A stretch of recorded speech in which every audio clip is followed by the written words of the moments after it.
The courtroom was packed. People whispered among themselves, exchanging glances as they waited for the judge to enter.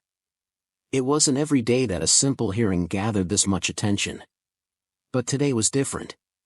Today, a well-respected attorney, Pam Bondi, was standing trial, not for a crime, not for misconduct, but for something much more shocking. She was about to be fined for wearing a cross. As Pam adjusted her blazer, her fingers instinctively brushed against the delicate silver cross hanging from her neck. She had worn it for years, never as a statement, never as an act of defiance, but simply because it was a part of her.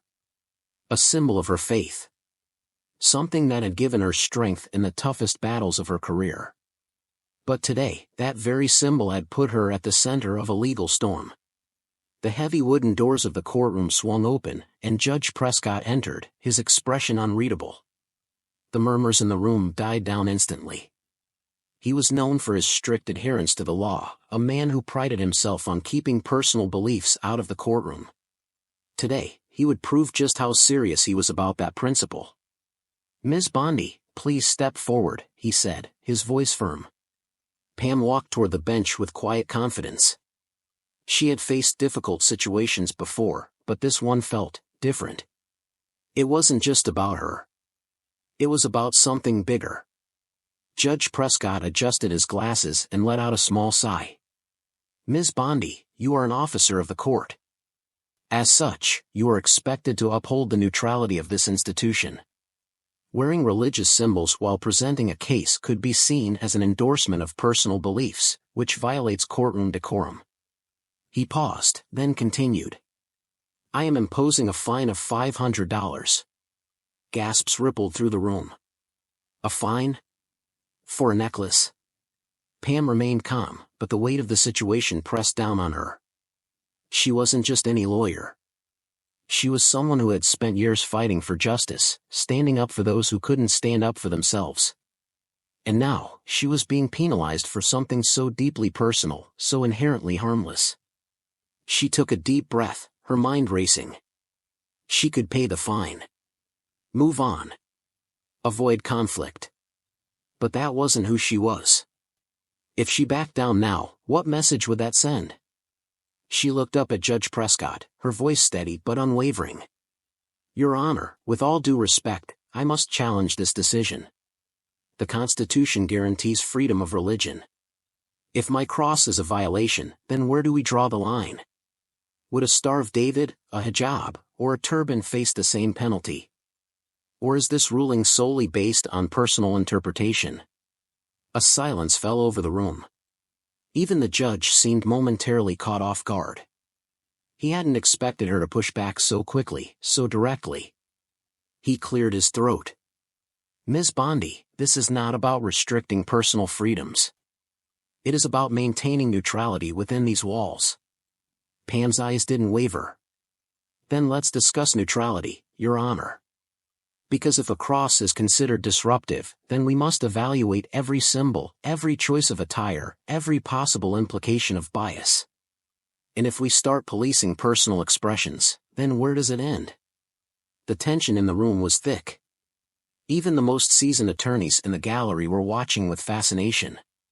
They had seen Pam Bondi in action before, but this was something else.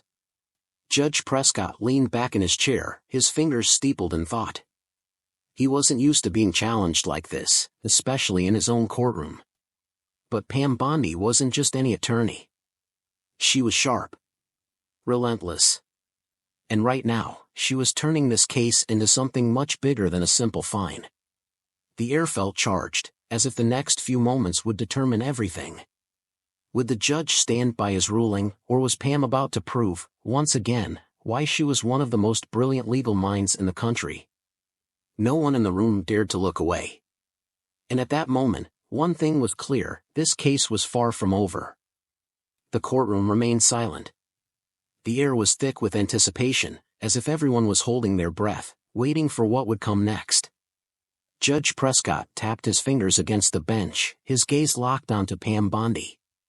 His reputation for being firm and unwavering in his rulings was well known, but so was Pam's reputation for never backing down when she knew she was right. Pam could feel every pair of eyes on her, but she remained still, composed. The judge's hesitation told her one thing: he hadn't expected her to challenge him like this. Maybe he thought she would take the fine and move on. Maybe he thought she would accept his ruling without question. But that wasn't who she was. Judge Prescott finally spoke, his voice calm but firm. "Ms. Bondi, I understand your argument, but this court does not exist to debate philosophical interpretations of the law. It exists to uphold order and ensure fairness. Your personal beliefs, while respected, must not interfere with the professionalism expected in this space." Pam met his gaze, her expression unwavering. "And I agree, Your Honor. But professionalism is not defined by the absence of faith. It is defined by how we conduct ourselves, how we uphold the law, and how we ensure that justice is applied equally to all. If a simple cross disrupts that balance, then we must ask, what does that say about the system itself?" A murmur ran through the room again. Even some of the other attorneys watching from the gallery exchanged glances. This was no longer about a fine. It was about something bigger. Judge Prescott leaned forward slightly. "Are you suggesting that this court is biased, Ms. Bondi?" Pam chose her words carefully. "I am suggesting that neutrality should not mean erasing identity. If we begin punishing people for their personal expressions, we risk creating a system that isn't neutral at all, but one that picks and chooses which identities are acceptable." The judge exhaled through his nose, clearly measuring his next response. This was no longer a routine hearing. It had become a debate about constitutional rights, about the very foundation of the legal system itself. Across the room, a man in a dark suit leaned forward. He had been watching intently, his expression unreadable. Pam recognized him immediately: Daniel Kramer, a high-profile civil rights attorney. If he was interested, it meant this case was quickly becoming more than just a local matter. It was gaining traction, drawing the attention of people who had the power to turn it into something much bigger. Judge Prescott turned to his clerk, who handed him a file. He flipped through the pages, as if searching for something. Then, closing it, he looked up. "Ms. Bondi, I am placing this matter under further review. The fine stands until a full assessment can be made. In the meantime, I suggest you consider the implications of pushing this further." Pam's jaw tightened. This wasn't over. Not even close. As she gathered her things, she felt a presence beside her. Daniel Kramer. "You made quite the argument in there," he said, his voice low but curious. Pam gave a small smile, her lawyer's instinct sensing something behind his words. "And yet, the fine still stands." "For now," he said. "But I have a feeling this case isn't going to stay inside this courtroom for long. The moment something like this happens, people start paying attention. And when people start paying attention, cases like these have a way of taking on a life of their own." Pam glanced back toward the judge, who was already moving on to the next case, though his expression remained tense. He knew it, too. This wasn't just going to disappear. As she stepped out of the courtroom, the weight of what had just happened settled in. The news would spread. Some would agree with the ruling, others would be outraged. But one thing was certain: this was no longer just about a necklace. It was about the larger question of where the line was drawn between personal freedom and professional conduct. And whether that line was as neutral as people claimed it to be. The sun was setting outside, casting long shadows across the courthouse steps. Pam took a deep breath, her mind already racing. She had a decision to make. She could pay the fine and let it end here, or she could fight. She had spent years in the legal system, defending those who had no voice, standing up for what was right, even when it was difficult.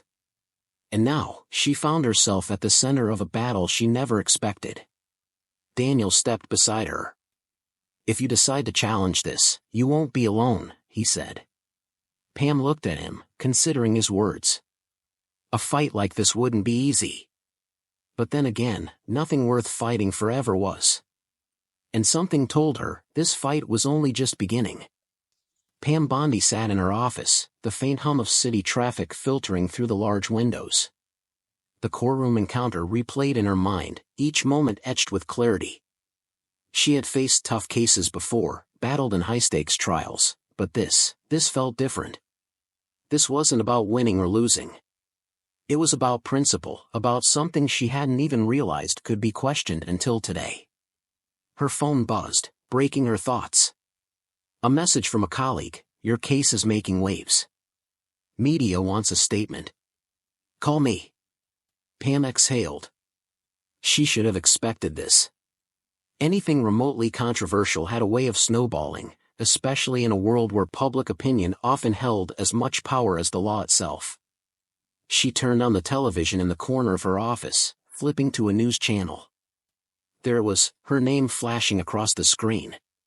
A panel of legal analysts debated whether the judge's ruling was justified. Some called it a necessary enforcement of courtroom neutrality. Others saw it as a dangerous overreach. Pam's stomach tightened. This was no longer just a legal dispute. It was turning into a public spectacle. Her assistant knocked on the door. "Pam, there's someone here to see you. He says it's urgent." Pam frowned. "Who is it?" "He didn't give a name. Just said he had information about your case." Pam hesitated, then nodded. "Send him in." A moment later, a tall man in a dark coat stepped inside. He carried himself with the kind of confidence that only came with experience. His eyes studied her, sharp and calculating. "Ms. Bondi," he said, extending a hand. "I appreciate you taking the time to meet with me." She shook his hand. "Who are you?" "Someone who's been in situations like yours before," he replied, his voice measured. "Let's just say, I've seen how these kinds of cases play out. And I have reason to believe this isn't just about a fine." Pam narrowed her eyes. "What do you mean?" The man took a seat across from her. "This Judge, Prescott, he's made controversial rulings before. But what's interesting is that he's been particularly firm about religious expression in his courtroom. Yours isn't the first case where he's drawn the line. It's just the first one that's getting attention." Pam leaned forward, intrigued. "Are you saying there's a pattern?" "More than that," he said. "There's a history. And if you're serious about challenging his ruling, you need to understand what you're up against." Pam's mind raced. This wasn't just about her cross anymore. If what this man was saying was true, then Judge Prescott had been selectively enforcing courtroom rules in ways that could have much larger implications. "Why are you telling me this?" she asked. "Because I believe in fairness," he said simply. "And because I know a case like yours doesn't just affect one person, it sets a precedent. And that precedent matters." Pam studied him for a long moment. She had spent years navigating the legal system, learning to read people. This man wasn't here by accident. He had a reason for coming forward. Before she could press further, her assistant reappeared in the doorway. "Pam, you're going to want to see this. The judge just released a statement." Pam's stomach tightened as she turned back to the TV screen. Judge Prescott appeared behind a podium, his expression firm as reporters crowded around him. "I want to be clear," he said. The fine imposed was not about personal belief. It was about maintaining the integrity of the courtroom. "Ms. Bondi is welcome to challenge this decision, but I stand by my ruling." Pam's jaw clenched. This wasn't just a statement, it was a challenge. He was daring her to push forward, to take this fight to the next level. And suddenly, she knew she had no other choice. This wasn't over. Not by a long shot. Pam sat motionless, her eyes locked onto the screen as Judge Prescott's statement echoed in her mind. The weight of his words wasn't just a defense, it was a warning. He was making it clear that he wouldn't back down, and if she wanted to fight this, she would have to be ready for whatever came next. A storm was brewing. She could feel it. Her phone vibrated again. Another message. This time from Daniel Kramer. "We need to talk. Things are moving fast." Pam grabbed her coat and headed out. The city streets were buzzing with life, but she barely noticed. Her mind was racing. Every step she took felt like it was leading her deeper into something much bigger than she had anticipated. She met Daniel at a quiet cafe downtown. He was already there, papers spread across the table, his expression serious. "You weren't wrong," he said the moment she sat down. "Judge Prescott has a history of rulings that push legal boundaries, but until now, none of them have gained national attention. Your case is different." It struck a nerve. Pam took a deep breath. "And that means?" "It means people are watching, powerful people," he said. "Legal experts, advocacy groups, even political figures. Some are siding with Prescott, saying he's upholding neutrality. Others see this as a dangerous overreach. But here's the real problem." He slid a document toward her. Pam picked it up and scanned the text. It was a record of past cases Prescott had ruled on, highlighting decisions where he had imposed similar restrictions on expressions of faith. But as she looked closer, she saw something strange. His rulings weren't consistent. In some cases, he had allowed personal symbols, in others, he hadn't. "This isn't just about the law," Daniel said. "It's about control. Prescott has been making selective calls for years, but no one's questioned him. Until now." Pam's pulse quickened. If what Daniel was saying was true, this wasn't just a courtroom matter. It was a pattern, one that could expose something far bigger than a simple fine. Before she could respond, a shadow fell across their table. Pam looked up and felt her stomach tighten. A man in a sleek suit stood there, his expression unreadable. "Ms. Bondi," he said smoothly. "Mind if I join you?" Daniel stiffened.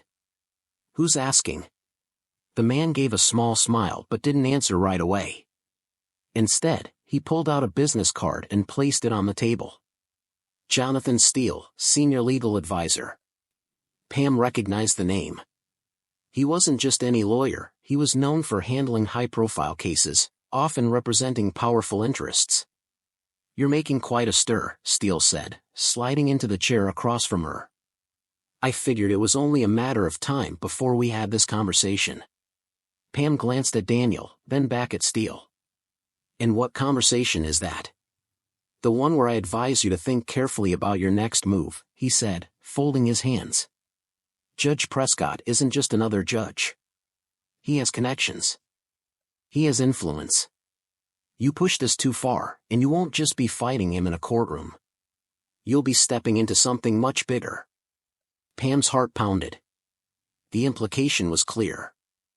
This wasn't just a legal battle, it was political, strategic. And there were people who didn't want her pushing forward. She met Steele's gaze, refusing to let him intimidate her. "And what exactly are you suggesting?" Steele smiled again, but there was no warmth behind it. "That you let this go. Pay the fine. Move on. There are battles worth fighting, Ms. Bondi. And then there are battles that will bury you." Pam clenched her fists under the table. Every instinct told her this wasn't just a warning, it was a threat. And if people like Steele were getting involved, it meant she was closer to something they didn't want exposed. She had a choice. Walk away and let it end here, or push forward, knowing full well that this fight was about to become more dangerous than she had ever imagined. She took a slow breath, steadying herself. She already knew her answer. This wasn't over. Not even close. Pam watched Jonathan Steele walk away, his warning lingering in the air like the last note of a song that refused to end. She knew what he wanted, for her to drop this, to let it fade into the background like so many cases before. But that wasn't going to happen. If anything, his visit only confirmed what she suspected, this was bigger than a simple courtroom dispute. Daniel exhaled slowly, running a hand through his hair. "That wasn't just a warning," he muttered. "That was a message. And I don't like what it means." Pam nodded, her mind racing. "It means we're on the right track." She picked up Steele's business card, turning it between her fingers. He hadn't come just to intimidate her, he had come to measure her response. To see if she was someone who could be swayed. That meant the stakes were higher than she had thought. Her phone buzzed again. Another message. This time from an unknown number. You need to see this. Check your email. Don't ignore it. Pam's pulse quickened. She pulled out her laptop and opened her inbox. A new email sat at the top, subject line blank. She hesitated for only a second before clicking it. Inside was a single attachment, a court document. A case file from a trial Prescott had overseen years ago. As she read, her breath caught. The details were eerily similar to hers, an attorney fined for refusing to remove a religious symbol in court. But the real shock was buried in the last page. The attorney had appealed. N1. Pam's hands tightened around the laptop. The ruling had been overturned. But that wasn't the part that sent a chill down her spine. The judge who had initially upheld the fine wasn't Prescott. It was another judge entirely, one who had mysteriously stepped down shortly after the appeal was granted. "What is this?" Daniel murmured, reading over her shoulder. "A pattern," Pam whispered. "This isn't the first time a case like mine has been fought." N1. But somehow, every time, the details vanish. Judges step down. Records get buried. And now, Prescott is at the center of it. Daniel frowned. "You think he's covering something up?" Pam's mind was already piecing it together. "I think there's a system in place. One that keeps certain rulings out of the public eye. Someone doesn't want these cases to make it to higher courts." She leaned back, heart pounding. Prescott's ruling wasn't just about her cross, it was about precedent. About silencing cases before they could challenge something bigger. And if that was true, then she was standing in the way of more than just one judge's decision. A sense of unease settled over her. Whoever had sent that email knew exactly what they were doing. They had given her a key piece of the puzzle, but the real question was, why? Before she could dwell on it, her phone rang. Unknown number. She answered hesitantly. "Hello?" A distorted voice crackled through the line. "You're getting too close, Ms. Bondi. Be careful where you step." The call went dead. Pam slowly lowered the phone, her hands trembling. This wasn't just a legal fight anymore. Someone was watching. Someone was making sure people like her didn't ask too many questions. But it was too late for that. Pam had a choice now: back down, like Steele had advised, or push forward and risk everything. And she already knew what she was going to do. Pam sat in her office, staring at the case files spread before her. The weight of everything she had uncovered pressed down on her. The call, the warning, Steele's visit, it all pointed to the same thing. There was more at stake than she had realized. But backing down wasn't an option anymore. She had evidence, a path forward, and a courtroom waiting for her. She just had to make it there. The morning of the hearing, she arrived at the courthouse earlier than usual. The air was heavy with tension, but she refused to let it shake her. Daniel walked beside her, his face set in determination. He didn't have to say anything, she knew he was ready to fight. As they entered, all eyes turned to them. The room was packed, reporters lined the back, and at the center of it all sat Judge Prescott, his expression unreadable. The moment felt surreal. Pam took her place, her heart pounding as Prescott called the hearing to order. The first few minutes went as expected: formalities, procedural discussions, and then it was her turn to speak. She stood, feeling the weight of every eye in the room. "Your Honor," she began, her voice steady. "This case is about more than a symbol. It's about fairness. The law must be applied equally. And yet, I've uncovered past cases where similar rulings were overturned, cases that were buried." A murmur rippled through the courtroom. Prescott's jaw tightened. "You're walking a dangerous line, Ms. Bondi," he said coldly. Pam met his gaze. "So are you, Your Honor." She turned to the files Daniel had prepared and handed them to the clerk. "These documents prove that previous cases like mine were appealed and won.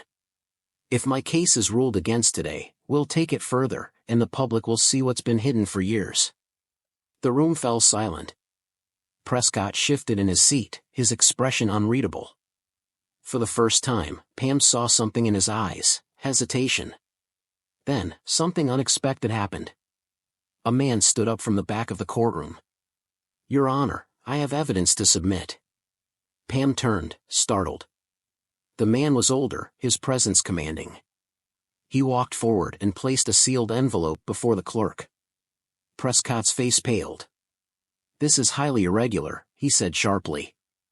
The man gave a small, knowing smile. "So is suppressing justice." The clerk opened the envelope, eyes widening as he read its contents. He quickly passed it to Prescott, who scanned the pages. Pam watched as the judge's hands tightened, his face unreadable.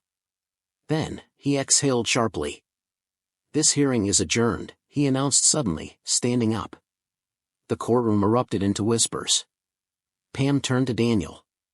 "What just happened?" Daniel's eyes flickered with understanding. "I think we just won." Outside the courthouse, reporters swarmed them. Questions flew from every direction, but Pam barely heard them. Her mind was still spinning from the way Prescott had folded.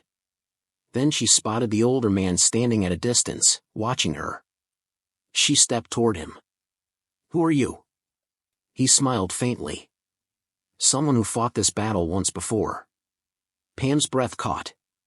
"You sent me that email, didn't you?" The man nodded. "And I made sure this time, the truth couldn't be buried." Before she could say another word, he turned and disappeared into the crowd. Pam stood there, the reality of what had just happened sinking in. She had won, but not because of just her efforts. Someone else had been fighting this battle long before her. She wasn't alone in this fight. And now, neither was anyone else. Pam stood on the courthouse steps, the cool breeze brushing against her skin as the weight of the past few weeks slowly settled over her. The cameras flashed, voices called out questions, but she barely registered any of it. She had won. Not just the case, but something bigger. The truth had surfaced, and this time, it wouldn't be buried. Daniel placed a reassuring hand on her shoulder. "You did it." She turned to him, still trying to process everything. "I didn't do it alone." The mysterious man, the documents that had appeared at just the right time, the buried cases that had finally come to light, it was all bigger than her. It was proof that no fight for justice was ever truly fought alone. A reporter pushed forward, microphone in hand. "Ms. Bondi, what does this ruling mean for future cases?" Pam took a deep breath. "It means people can't be silenced so easily anymore. It means the law is meant to serve everyone, not just those who control it." She hesitated, glancing back at the courthouse. "And it means this isn't over. There are more cases like mine. More people who have been forced to back down. Maybe now, they won't have to." The crowd murmured, cameras zooming in to capture her words. She knew how this worked. Some would twist her statement, some would try to bury it. But others would listen. And that was enough. As the press conference ended, Pam and Daniel walked away from the crowd, the adrenaline still coursing through her veins. It felt surreal, as if she had stepped into a story that wasn't hers. But it was real. And it mattered. Daniel let out a low whistle. "So, what now?" Pam exhaled. "Now, I take a deep breath. And then, I keep going." He chuckled. "I figured you'd say that." Later that night, Pam sat in her office, the case files still open in front of her. The victory was fresh, but her mind was already moving forward. There were more cases hidden beneath the surface. She had only uncovered the tip of something much bigger. Her phone buzzed. Another unknown number. She hesitated for only a moment before answering. A familiar voice spoke. "You made the right choice." Pam's grip on the phone tightened. "Who are you?" A pause. Then, the voice softened. "Just someone who's been where you are." She wanted to ask more, but the line went dead. Pam set the phone down, staring at it for a long moment. She had expected relief when this was over, but all she felt was resolve. The fight wasn't just hers anymore. It belonged to everyone who had ever been silenced, every case that had been swept under the rug, every person who had been told to back down. She wasn't backing down. And for the first time, she knew neither were the people standing beside her.